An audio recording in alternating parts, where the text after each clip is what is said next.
Hallo allerseits und willkommen zum zweiten Teil des Bauberichts über den Jagdpanther G2 von Dragon im Maßstab 1:35.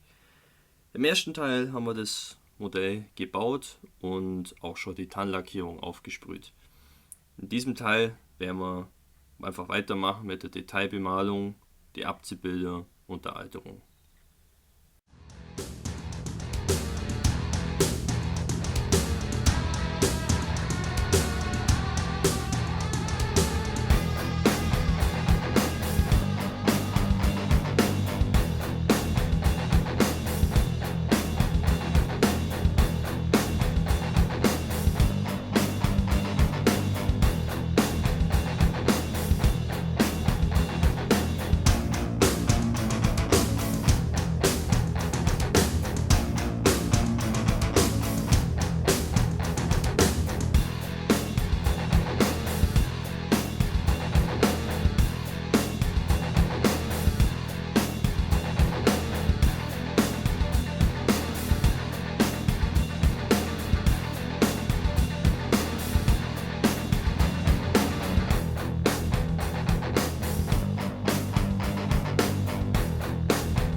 Damit wäre die Detailbemalung des Modells abgeschlossen. Viel gab es ja nicht zu tun. Hier ein bisschen Werkzeug, Frontmaschinengewehr, hier hinten ein bisschen Werkzeug, Luken und Optiken. Und dann habe ich auch noch die Räder extra bemalt, die Gummibelege und auch hier praktisch dieses blank gescheuerte Metall hier am Rand. Das ist ein ganz typisches Detail bei den Pantherpanzern, weil die Führungszähne hier permanent vorbeischleifen und eben hier den Lack abkratzen, und da kann sich natürlich auch kein Rost halten. Der wird ja genauso wegpoliert. Genau, dann habe ich hier noch auf dem Heck ein bisschen Zuladung verteilt, 2 Kraftstoffkanister und 2 leere Geschosshülsen. Die Luke hier hinten, diese kleine, dient dazu, während des Gefechts leere Geschosshülsen auszuwerfen, und deswegen liegen hier mal 2. Ich glaube, das sieht ganz interessant aus. Die Hülsen habe ich mit Matt 94 Gold bemalt. Das ist jetzt nicht die ideale Farbe, aber wenn man dann später da einen Wash aufträgt oder so, dann wird es ein bisschen abgetönt und sieht dann doch ganz gut aus, wie richtiges Kartuschenmessing, finde ich. Als nächstes kommen die Abziehbilder an die Reihe. Mich stört aber ein bisschen, dass der Farbauftrag ein bisschen rau ist am Modell, und das würde die Abziehbilder eventuell zum Silbern bringen. Deswegen werden wir jetzt alle Komponenten, abgesehen von den Ketten, mit Glanzlack versiegeln. Der Glanzlack erzeugt eine ganz glatte Oberfläche, und das ist natürlich gut, um so einen rauen Lack wie hier auszugleichen, damit die Abziehbilder vernünftig aufgetragen werden können.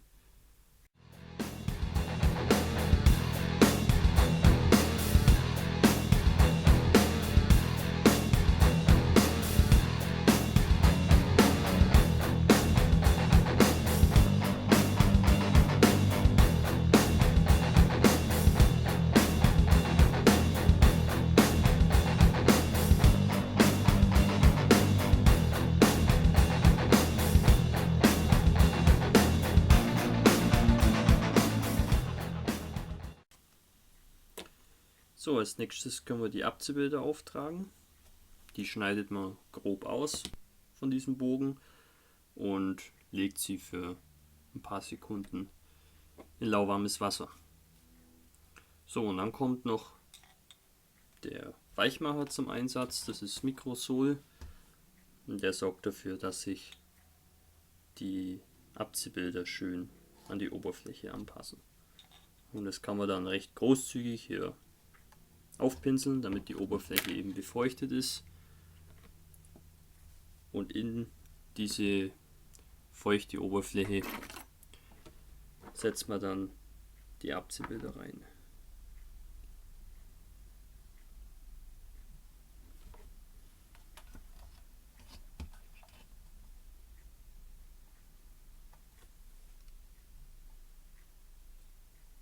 So in etwa. Dann nochmal ein bisschen Microsol drüber. Und dann die Abziehbilder auf keinen Fall mehr anlangen. Sonst sind sie ziemlich sicher kaputt. Der Glanzlack hat auch noch weitere Vorteile. Zum Beispiel jetzt, wenn wir mit der Alterung loslegen, tragen wir ja zunächst mal einen Wash auf, um eben die tiefer liegenden Details ein bisschen zu betonen, dass sie sozusagen schwarz abgehoben werden. Und die relativ glatte Oberfläche, die wir mit dem Glanzlack erzeugt haben, sorgt dafür, dass so ein Wash ein bisschen leichter da auf dem Modell herumrinnt. Und das ist eigentlich eine ziemlich schöne Eigenschaft. So, dann tragen wir hier mal einen Wash auf. Fangen wir mal hier am Dach an. Und zuallererst befeuchte ich ein bisschen die betreffende Oberfläche mit White Spirit von AK Interactive. Das ist sozusagen der Verdünner.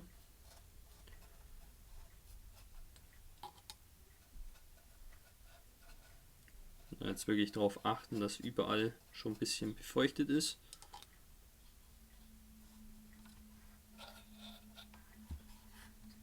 Aber natürlich nicht zu viel. Nur ein bisschen anfeuchten. So, und dann nehmen wir einen zweiten Pinsel. Und da habe ich jetzt hier ein bisschen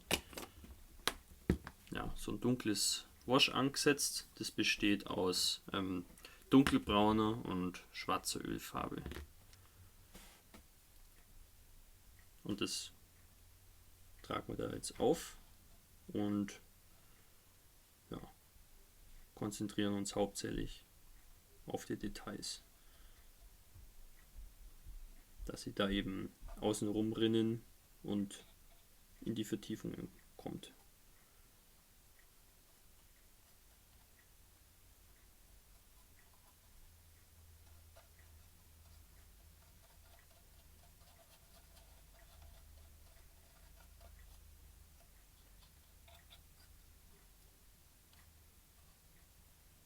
Jetzt hier zum Beispiel besonders an den Schweißnähten hier, an diesen Kanten, muss man dafür sorgen, dass hier ein bisschen mehr Wash stehen bleibt. Aber da kann man sehr gut mit rumspielen und es fließen lassen. Und wenn es einem nicht gefällt, nimmt man einfach hier so einen Q-Tip und saugt das überflüssige Wash dann einfach auf. So, und da werden wir jetzt das ganze Modell mit behandeln.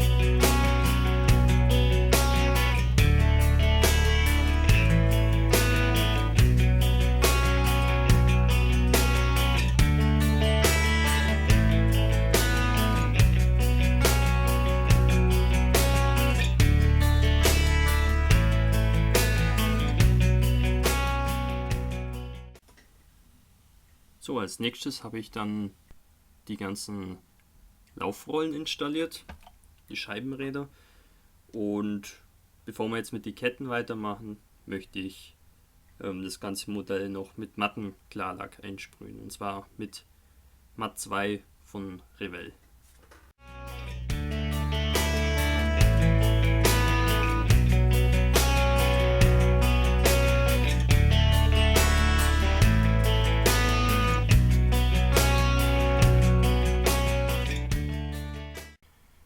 So, als nächstes kümmern wir uns um die Ketten. Da werde ich immer wieder mal gefragt, wie man Ketten realistisch lackiert. Da gibt es natürlich viele Wege und ich bevorzuge immer den einfachsten Weg, und zwar, wie ihr sehen könnt hier, schwarz grundieren und dann einen leichten Farbauftrag mit dunkelbraun, in dem Fall Matt 84 Lederbraun von Revell. Also die Farbe soll nicht decken, sondern das soll nur ein bisschen so dunkelbraun getönt werden.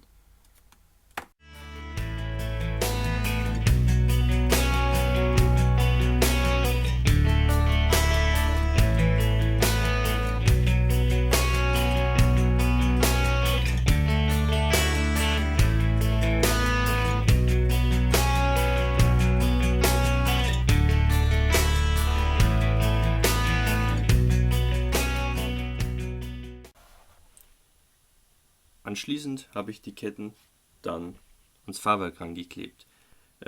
Dabei habe ich auch die Drehstabfederung befestigt unterhalb, dass die eben nicht mehr beweglich ist, weil sonst macht es wenig Sinn, eine Kette an Räder zu kleben, die an der beweglichen Achse sind. Also, da ich ja kein Diorama baue, spielt es keine Rolle. Die DS-Ketten sind natürlich ziemlich störrisch, deswegen war da einiger Aufwand nötig, die da in Form zu bringen, dass man einigermaßen einen realistischen Durchhang hat. Habe ich halt alles Mögliche reingestopft, um die Ketten da eben drunten zu halten. Da eignen sich zum Beispiel Pinzetten ziemlich gut oder auch diese Plastikpipetten. Jawohl. Ja, da ist noch was dran.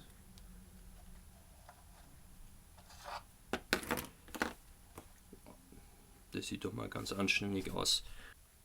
Später, wenn dann die ganze Alterung abgeschlossen ist, werden wir zum Schluss noch einmal die Außenseiten der Ketten trocken malen mit silberner Farbe, um einfach das blanke Metall darzustellen, das sich da eben zeigt an den Außenseiten der Ketten. Also im Prinzip, Ketten realistisch gestalten braucht nicht mehr als schwarze Grundierung, leichter dunkelbrauner Überzug und Trockenmalen mit metallener Farbe. Wenn man will, kann man auch noch einen Wash drüber tun und natürlich entsprechende Alterung mit Dreck und so weiter. Ist also kein Hexenwerk. Als nächstes wollen wir dann ein paar Lackschäden simulieren an dem Fahrzeug. Ist natürlich immer ein bisschen schwierig, weil, ich sag mal, so ein Jagdpanther war sozusagen in den letzten Wochen des Krieges im Dienst. Die hatten keine sonderlich langen Einsatzzeiten. Also da würde ich eher eine subtilere Alterung vorschlagen. Vor allem was sowas wie Lackschäden angeht. Oder Kratzer, Beulen und so weiter. Die sind im Prinzip aus der Fabrik raus, kurz irgendwo hin verlegt und dann war es meistens auch schon wieder vorbei. Das ist jetzt was anderes, wenn man zum Beispiel einen frühen Tigerpanzer in Russland baut, 1943. Da gab es Fahrzeuge, die sehr lange im Dienst waren und die dementsprechend auch verhaut ausgeschaut haben. Also bitte ich darum, das bisschen im Kopf zu behalten. Man sieht das immer wieder auch bei den Profis, die da altern, was noch eben geht. Aber ob das dann unbedingt realistisch sein muss, muss jeder selber wissen. Das ist Geschmackssache, denke ich mal. So, ich habe da jetzt eine Mischung aus Matt 91 Eisen und Matt 9 Schwarz. beziehungsweise Anthrazit. Und das ist so eine ziemlich dunkle Metallfarbe, das haben wir eigentlich auch schon verwendet bei anderen Metallteilen, zum Beispiel das Bugmaschinengewehr. Und das tupfe ich jetzt einfach mal mit so einem Q-Tip da auf, um da eben so diverse Lackabplatzer darzustellen.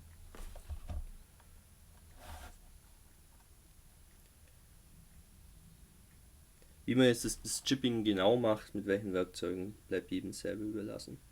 Ich nehme immer einen Q-Tip fürs Grobe und dann noch einen dünnen Pinsel für feinere Kratzer. Man kann auch zum Beispiel so ein Schaumstoffstück nehmen und da ein bisschen rumtupfen. Das werde ich vielleicht auch noch machen. Da gibt es viele Wege und Mittel. Wichtig ist halt, dass man einen sehr, ich sage mal, zufälligen Look erreicht, dass es eben nicht aussieht, als hätte man es mit einem Werkzeug aufgetupft, sondern es soll ja wirklich zufällig aussehen. So ein Kratzer, der, ich sag mal, entsteht ja eher durch Zufall, unabsichtlich, und dementsprechend sieht er dann auch aus.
Auf das Chipping folgen dann Rostdefekte. Auch hier gilt wieder, ein bisschen zurückhalten, weil die Fahrzeuge keine sonderlich lange Einsatzzeit hatten. Allerdings sind wir natürlich auch nicht nur Modellbauer, sondern auch Künstler. Und es geht auch ein bisschen um den optischen Reiz von so einem Modell. Und es entsteht halt auch zu einem gewissen Teil durch die Alterung. Ich habe jetzt hier mal was Neues. Das ist von Emo. Dieses Streaking Effects für Rost. Ja. Und das möchte ich mal ausprobieren. Ich habe da jetzt einen sehr dünnen Pinsel und hole mir da ein bisschen von dieser Brühe da aus der Kappe und mache jetzt einfach mal hier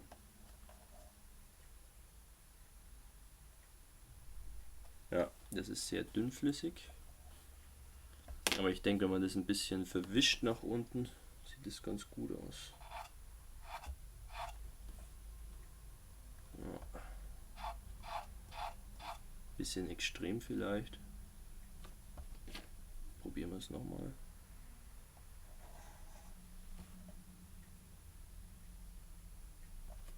Bisschen weniger.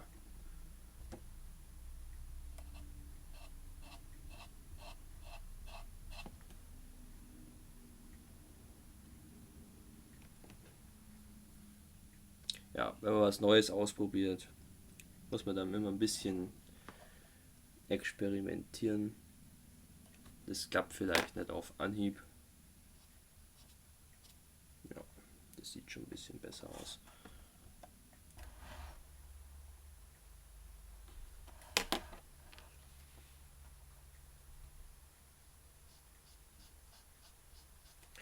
Also so geht es eigentlich ganz gut. Man macht einfach einen kleinen Punkt wohin und verwischt mit einem relativ dünnen synthetischen Pinsel einfach diesen Punkt nach unten. Und dann kriegt man da recht subtile Verlaufsspuren hin. Fällt mir eigentlich recht gut der Effekt.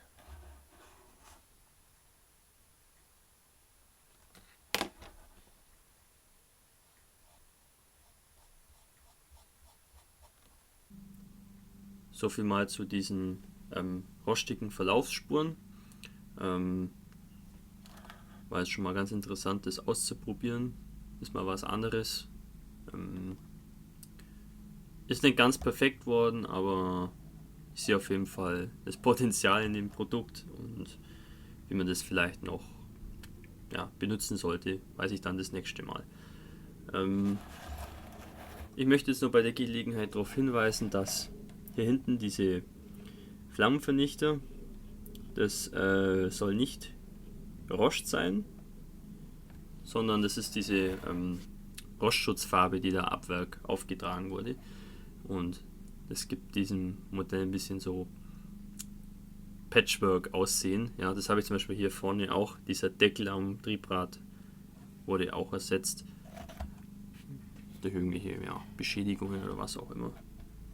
Und die Flammenvernichter, da hat man sich vielleicht einfach die Farbe gespart. Deswegen, ist also kein Rost hier hinten, da brauchen wir keine Rostpigmente. Die Figur habe ich auch schon bemalt, Panzerkommandant von Alpine.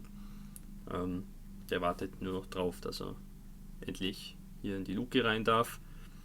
Im Moment bin ich etwas unschlüssig, wie es weitergehen soll mit der Alterung. Ich möchte vielleicht noch ein bisschen mit Ölfiltern rumspielen und wie viel Schlamm und Dreck da dran soll, da bin ich mir noch etwas unsicher. Das seht ihr dann im nächsten Teil des Bauberichts. Da muss ich mir jetzt erst noch ein paar Gedanken machen, bevor ich weitermachen kann. Also gut, ich hoffe, euch hat es soweit gefallen und wir sehen uns im nächsten Video. Euer Hamika Barkas.